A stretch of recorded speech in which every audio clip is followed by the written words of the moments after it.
क्या यूपी, केरल और बंगाल बनने वाला है? क्या योगी आदित्यनाथ नेम प्लेट के फैसले के बाद शरीयत कानून को लेकर भी कोई बड़ा कानून लेकर आने वाले? मोदी सरकार यूसीसी लाने में देरी कर रहे हो, इसके पहले योगी आदित्यनाथ ने यह लड़ाई छेड़ दी है कि एक देश एक कानून। योगी आदित्यनाथ के नेम प्लेट वाले फैसले के बाद देश भर की जनता में यह मुद्दा बहस का हो गया है कि जब देश एक है तो कानून दो क्यों होने चाहिए, और नियम जब किसी एक वर्ग के लिए होता है तो दूसरे वर्ग के लिए क्यों नहीं होता। तो सिर्फ 3 सवाल है और उन्हीं 3 सवालों को समझने की कोशिश करेंगे। लेकिन पहला सवाल यह कि योगी आदित्यनाथ ने यह फैसला मुजफ्फरनगर से ही लागू क्यों किया। योगी आदित्यनाथ ने नेम प्लेट वाले फैसले को लागू करके क्या संदेश देने की कोशिश की है, क्योंकि मात्र 10 सीटों पे चुनाव होने हैं जो उपचुनाव हैं, और उपचुनाव के लिए योगी का एक इतना बड़ा फैसला जो पूरे देश की सियासत की हवा को बदल सकता है, उसके पीछे के मायने को समझना पड़ेगा। दोस्तों, योगी आदित्यनाथ अपने हर फैसले को यूपी के पश्चिम से ही लागू करने की कोशिश करते हैं। इसके पहले योगी ने यह कहा कि यूपी में जो भी गुंडागर्दी करेगा या जो माफियागिरी करेगा, जो माफिया बनेगा, उसकी गर्मी निकाल देंगे और मई जून में शिमला बना देंगे यूपी को। एक गर्मी जो अभी किराना में और मुजफ्फरनगर में कुछ जगह दिखाई दे रही ना, ये सब शांत हो जाएगी इसके बाद, क्योंकि गर्मी कैसे शांत होगी ये तो मैं मई और जून में भी इसको बहुत शिमला बना देता हूं।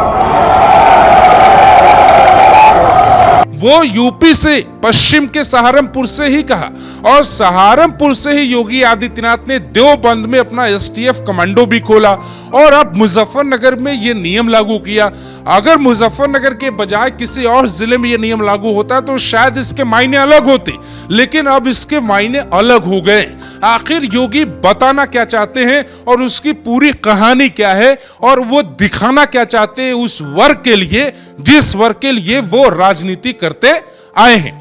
राजनीतिक गलियारों में इस तरह की चर्चा है कि योगी आदित्यनाथ ने एक वर्ग यानी कि अपने वर्ग को यह बताने की कोशिश की है कि देखिए, आंखें खोलिए, समझिए, जाति में मत बटिए और समझिए कि रामलाल और श्यामलाल की दुकानों पर कैसे अब्दुल और तमाम ऐसे लोग कब्जा करते जा रहे हैं।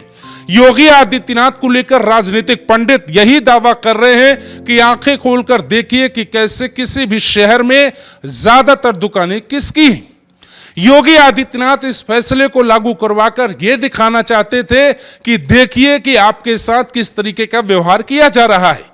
योगी आदित्यनाथ की छवि बिल्कुल ऐसी ही है। वो कभी भी प्रदर्शन, आंदोलन, बेबाकी और इस तरीके के बयान देने से पीछे नहीं हटते, चाहे वो उनका साल 2002 का बयान हो या 2008 का बयान हो, 2014 का बयान हो या 2024 का बयान हो। लेकिन सवाल यह है कि योगी को क्यों ऐसा लगता है कि यूपी, केरल और बंगाल बन जाएगा, और इस पूरी कहानी की शुरुआत करनी पड़ेगी 10 फरवरी साल 2022 से।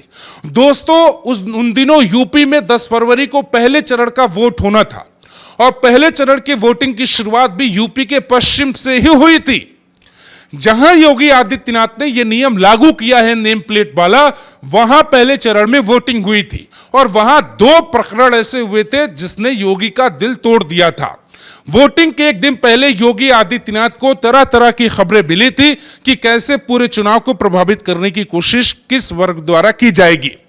योगी आदित्यनाथ सुबह 6 बजे मीडिया के सामने एक वीडियो देते हैं। यह वीडियो वो मीडिया तक पहुंचाया जाता है, बयान रिकॉर्ड होता है योगी का, और योगी अपने बयान में कहते हैं कि जो 5 साल मैंने मेहनत की है, अगर आपने वोट नहीं दिया तो यूपी, केरल और बंगाल बन जाएगा।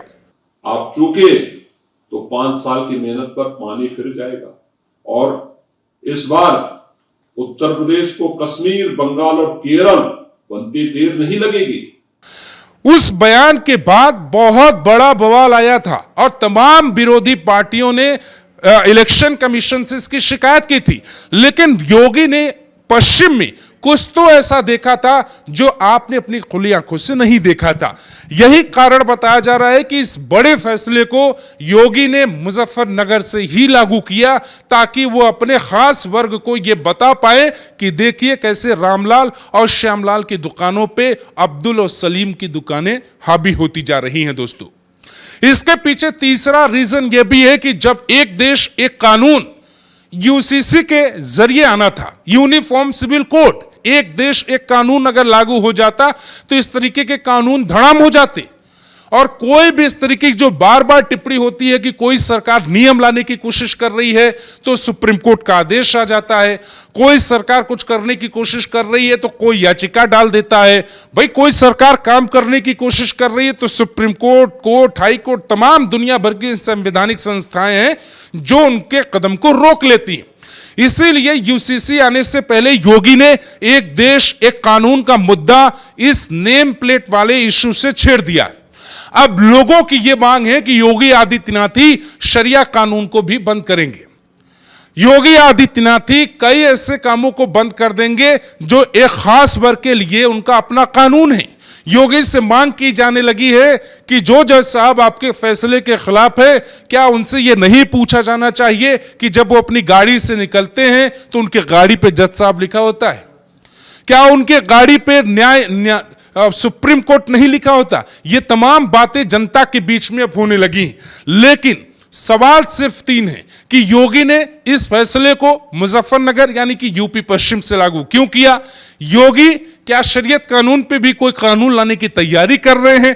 और तीसरा और सबसे बड़ा सवाल कि आखिर योगी एक वर्ग को दिखाना क्या चाहते थे? क्या आपकी आंखें बंद हैं और वो आपको कुछ दिखाने की कोशिश कर रहे हैं?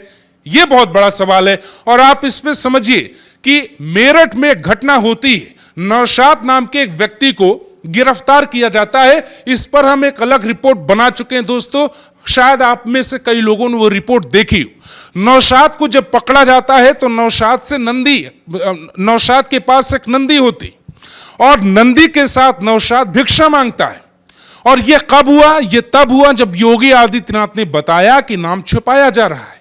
तो योगी के इस बयान के पीछे सिर्फ कोई पॉलिटिकल मास्टर स्ट्रोक नहीं, बल्कि इस बयान की कीमत है। और यह बयान 1 या 2 दिन, हफ्ते या 2 हफ्ते, महीने या 2 महीने में खत्म नहीं होता दोस्तों।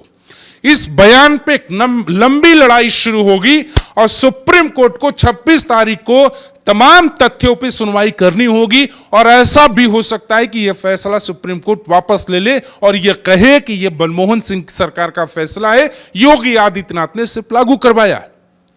क्योंकि जिस हिसाब से सुप्रीम कोर्ट में एक पक्ष का ही वकील गया, उससे साफ संकेत है। तो योगी आदित्यनाथ ये इशारा देने की कोशिश एक खास वर्ग को कर रहे हैं कि अगर आपने अपनी आंखें नहीं खोली तो खोल लीजिए, क्योंकि उत्तर प्रदेश के साथ पूरे भारत में अब लगभग 90 से 95 जिले ऐसे हो चुके हैं जिनकी संख्या बहुत तेजी से बढ़ रही है। उनमें कई जिले, खास तौर से 75 जिले ऐसे हैं जो बाहुल्य हो चुके हैं। और मुजफ्फरनगर, कैराना, बिजनौर, बागपत, यूपी के कई ऐसे जगह जहां पर बढ़ती आबादी पर योगी आदित्यनाथ पहले भी बोल चुके हैं। क्या योगी उसी तरफ आपको दिखाने की कोशिश कर रहे थे, या मोदी सरकार को यह संदेश भेजने की कोशिश थी कि इस देश को 2 कानून तत्काल चाहिए, एक जनसंख्या नियंत्रण कानून और दूसरा है यूसीसी? बाकी आपको क्या लगता है, योगी के इस फैसले के पीछे की वजह क्या रही होगी? योगी ने इतना बड़ा पॉलिटिकल मास्टर स्ट्रोक क्यों खेला अचानक से? आप बताइए।